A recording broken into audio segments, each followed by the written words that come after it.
19h, Yorana, je suis très heureuse de vous retrouver cette année. Je vous souhaite une santé de fer pour réaliser vos plus beaux projets et que le bonheur accompagne chacun de vos pas. Voici les titres de ce journal. Ils auraient pu perdre la vie. Ce sont deux rameurs secourus par le JRCC qui étaient sortis en mer alors que l'archipel était placé sous vigilance météo. Une occasion de plus pour rappeler les règles de sécurité en mer. Les fêtes de fin d'année ont dynamisé les bilans des commerçants de la capitale. Ils tirent un bilan plutôt positif. Malgré une inflation record, les consommateurs n'ont pas lésiné sur les moyens. Il est attendu depuis 5 ans. Le nouveau centre d'hébergement du Puotehau verra le jour dans quelques mois. Une structure nécessaire pour des victimes toujours aussi nombreuses. Le centre d'hébergement d'urgence prend en charge près de 110 femmes et 130 enfants chaque année. On en parle ce soir avec la présidente du Conseil des femmes de Polynésie, Chantal Gagnon. Et à la fin de ce journal, nous irons à la rencontre de Pouea, artiste depuis 33 ans. Et dans l'atelier de Pir'e, il fait office de métoua. L'homme n'hésite pas à partager ses connaissances et son savoir-faire.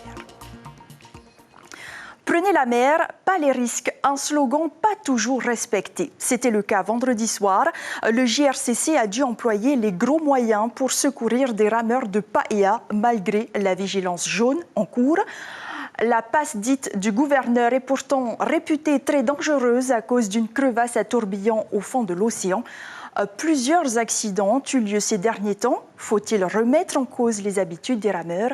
Reportage Sibel Plichari, Nacio Raveino et Hubert Lian. Les pompiers et l'hélicoptère Dauphin mobilisés pour venir en aide à de jeunes rameurs. Le surf en Va'a en pleine vigilance jaune, sans doute pas une bonne idée dans cette passe bien connue des habitants de Paia. C'est pas la première fois que ça déroule cette passe-là plein de fois. Il y a toujours des problèmes là, cette passe-là, parce qu'il y a bien comme on dit, il y a un creux, une crevasse. Voilà, il y a le tourbillon. Il y a un tourbillon et après ça saute à faire à taponnement. Le balancier de la pirogue n'a pas résisté au courant. Les habitués savent pourtant que c'est le point faible du Va'a. Les chambres à air doivent être changées à minima tous les 2 mois.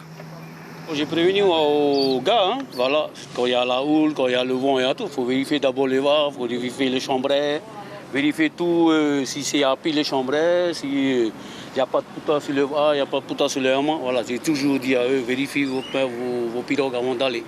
Plusieurs rameurs ont perdu la vie récemment dans les lagons et dans les passes. De son côté, la fédération de Va'a demande des certificats médicaux, voire des électrocardiogrammes à ses licenciés.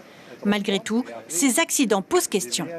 On est aussi concernés parce que nous avons des rameurs, par exemple, licenciés. Après, à un moment, ils ne se mettent plus à jour de la licence.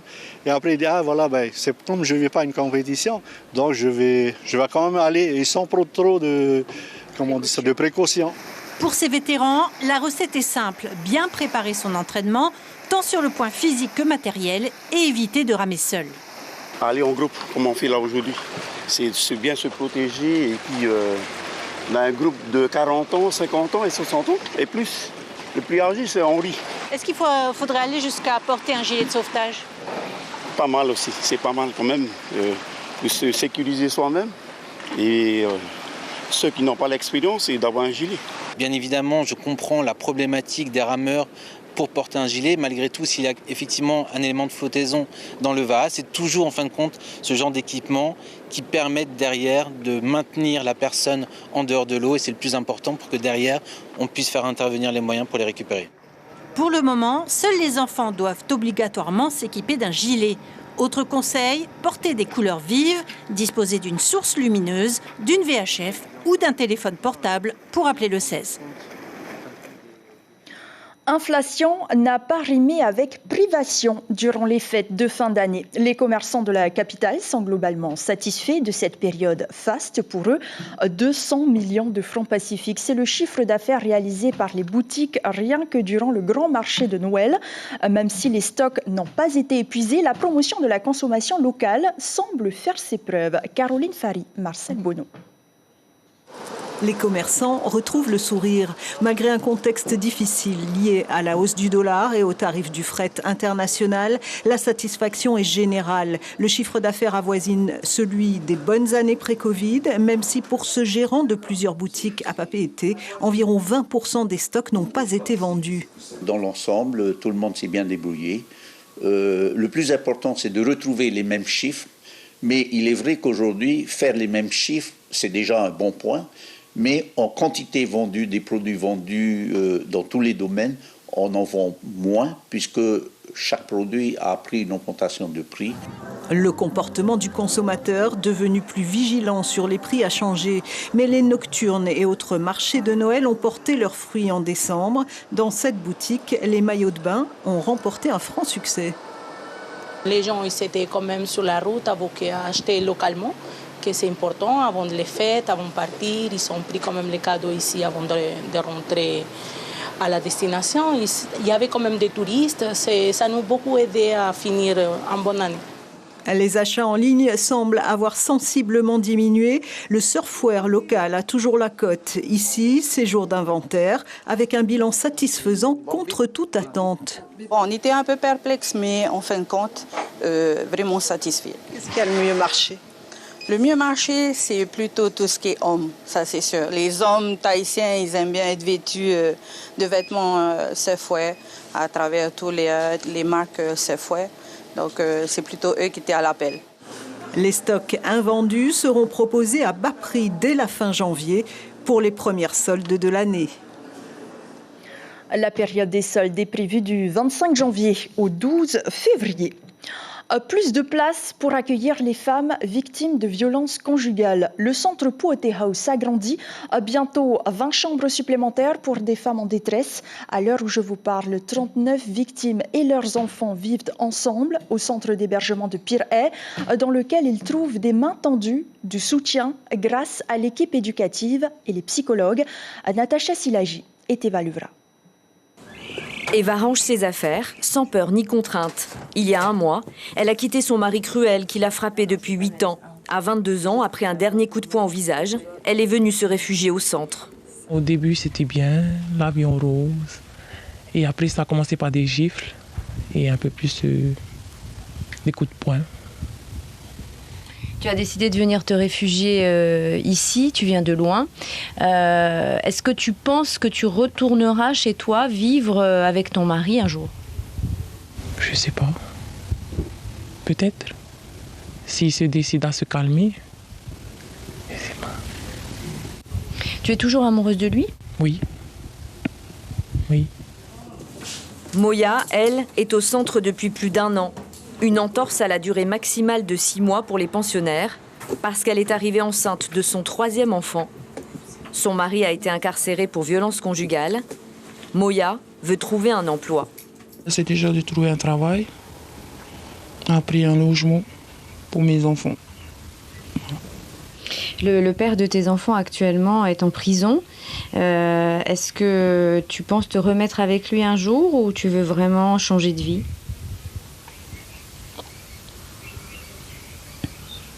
Tu sais pas trop? Ouais, c'est un peu difficile à réfléchir.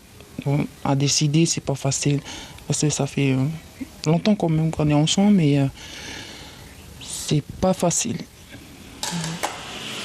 40 places ici pour des femmes à la rue, avec ou sans enfants.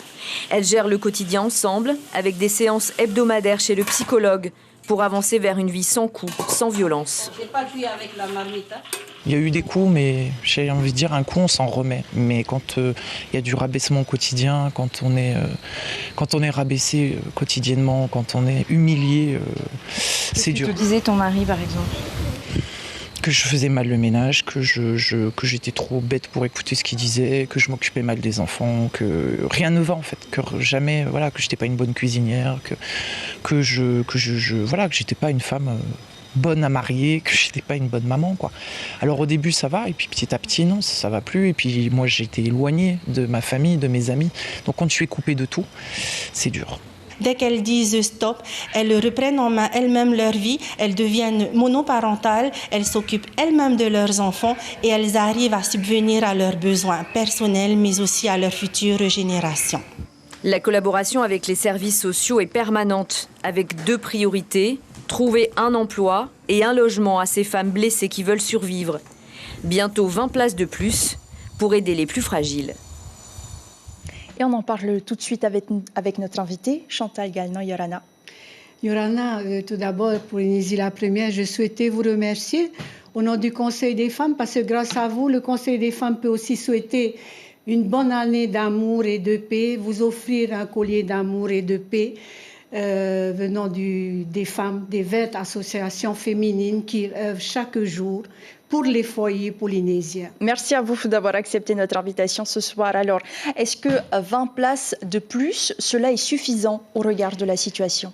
Nous savons très bien que cela ne sera jamais assez suffisant, mais le Conseil des femmes a décidé, avec cette extension que nous allons faire de 20 chambres, c'est vraiment avec une idée de rendre les femmes autonomes. C'est une nouvelle vision du centre d'hébergement d'urgence, parce que nous avons le centre d'hébergement d'urgence actuel et nous voulons agrandir, et nous voulons aussi construire 2 autres bâtiments qui vont nous aider justement à construire ce centre de la femme à visée éducative. C'est-à-dire que vous voulez aller au-delà de l'hébergement, les accompagner pour les rendre autonomes ?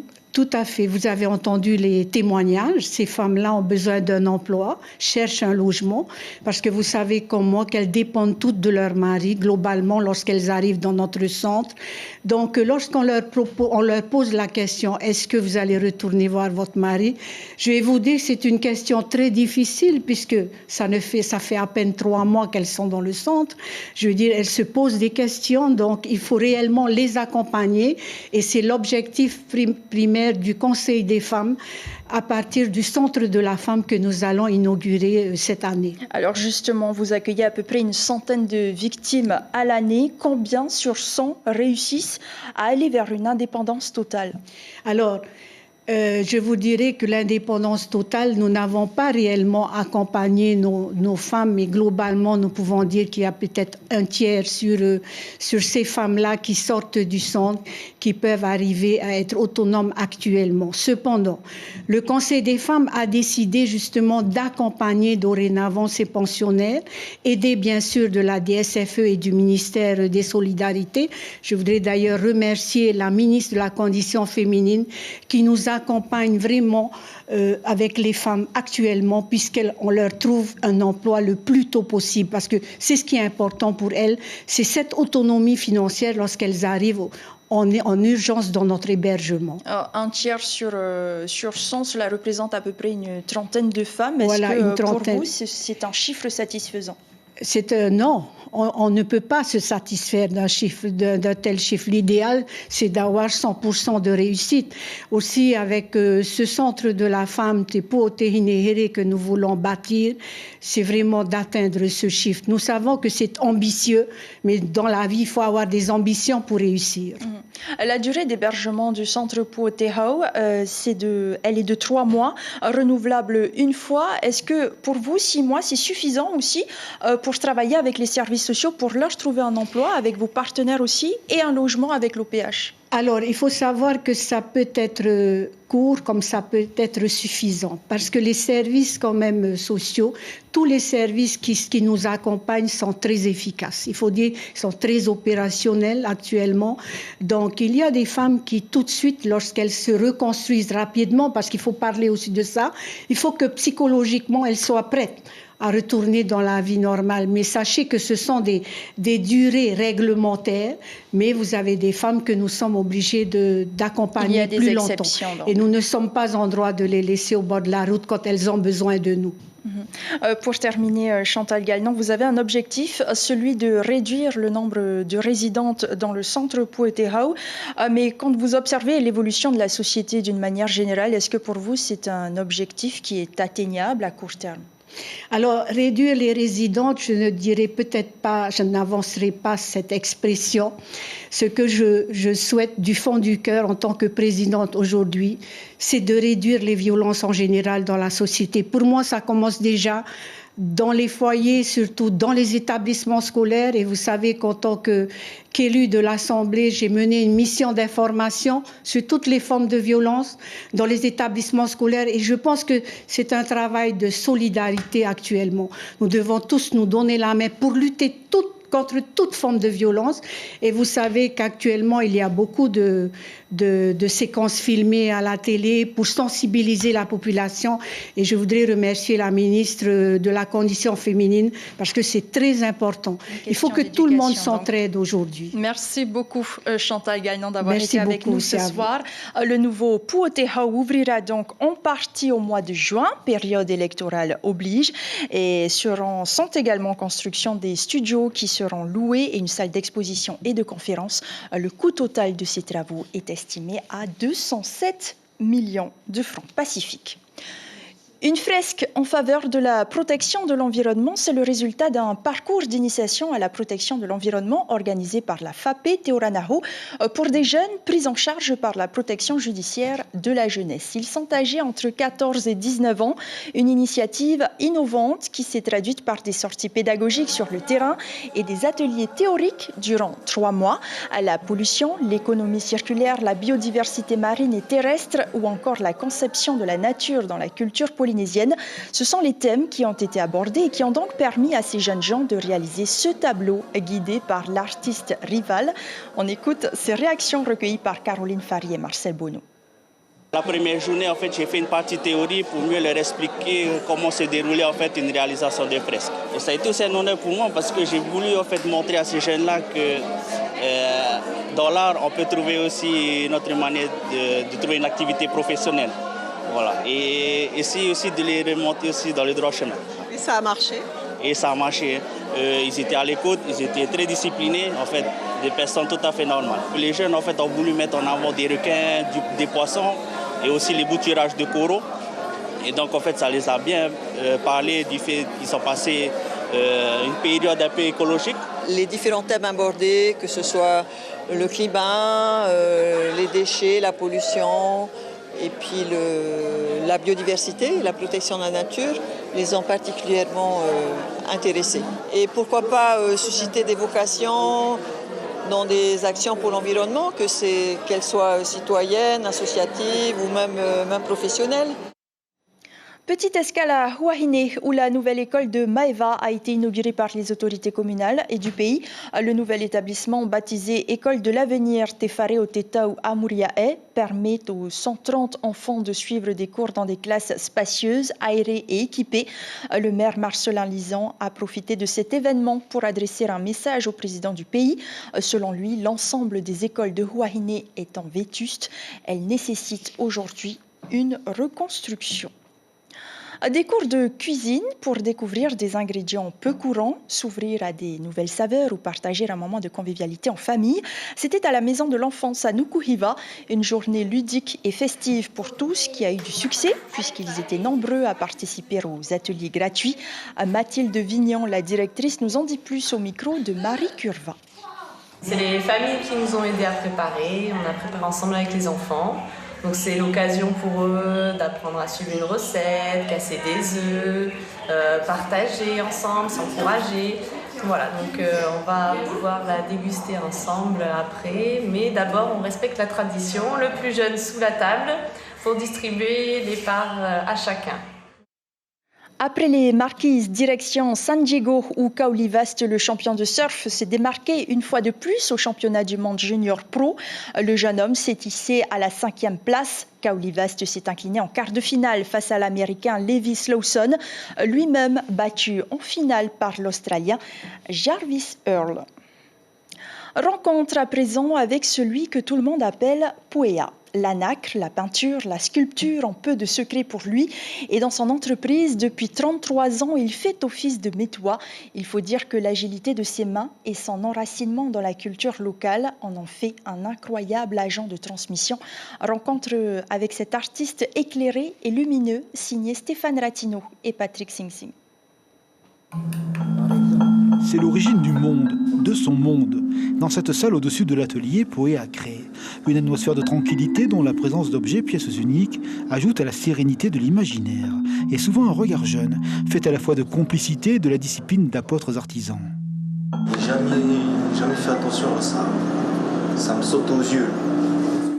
Car Poya transmet sur cette fresque en gestation toute l'histoire du peuple polynésien. Un grand souffle de vie, nature rebelle guidée par le cycle des étoiles, avant la modernité et le feu nucléaire. Un message peut-être car l'artiste se fait aussi messager d'idées et de dextérité, 33 ans d'âge.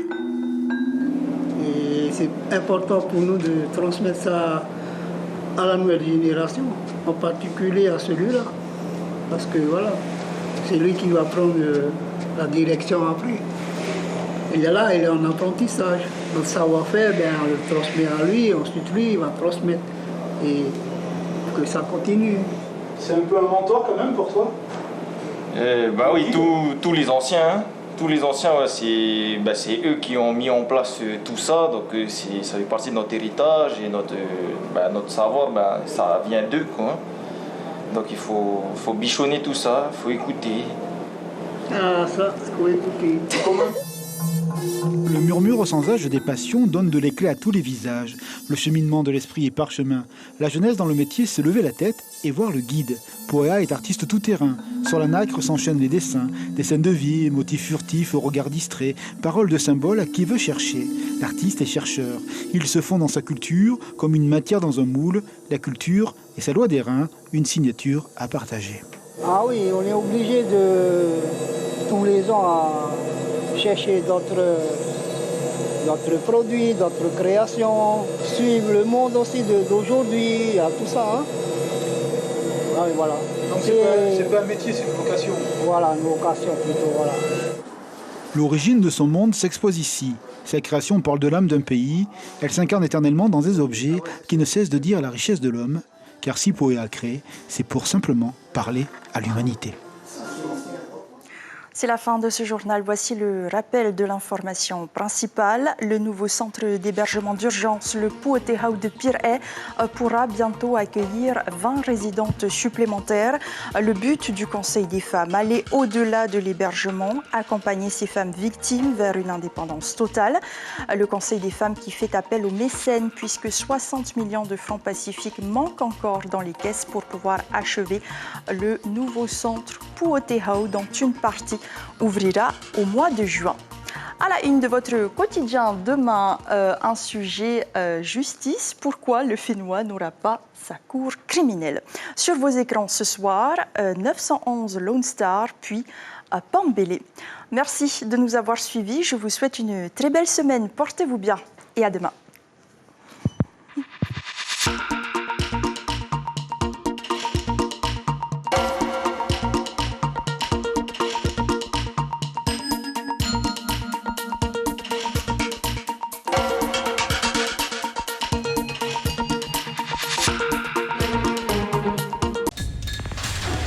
L'information en continu sur Polynésie la première, Internet et réseaux sociaux.